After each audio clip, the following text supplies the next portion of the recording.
viewers, very good morning. Have a special Sunday today. So நம்ம காலையில இருந்து உழைச்சிட்டே இப்போ நிறைய வேலைகளுக்காக ஒரு few minutes பியூட்டி டிப்ஸ் சொல்றேன் பாருங்க.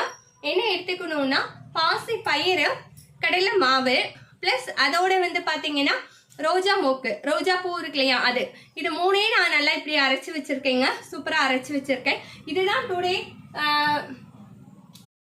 Hi viewers, very good morning. இது பிரைம் எக்ஸலன்ஸ் இன் உங்கள் ரமா உங்களுடன் இணைந்திருப்பது. வாருங்கள், டுடே சண்டே ஸ்பெஷல் பார்க்கலாங்க. இன்னைக்கு நான் என்ன செய்ய போறேன்னா உளுந்தங்கஞ்சி தான் செய்ய போறேன். இதில் ஸோ உளுந்து எடுத்திருக்கேன். உளுந்து இந்த 50 கிராம் டம்ளர்ல 1 டம்ளர். ஸோ 1 டம்ளர் உளுந்துக்கு 2 டம்ளர் அரிசி போடணும். 1க்கு 4 மடங்கு தண்ணி ஊற்றணும். நார்மல்னா 2 மடங்கு ஊற்றுவோம். எனக்கு தண்ணி அதனால 4 மடங்கு தண்ணி ஊற்றினோம்னா பொழு பொழு, அதாவது நல்ல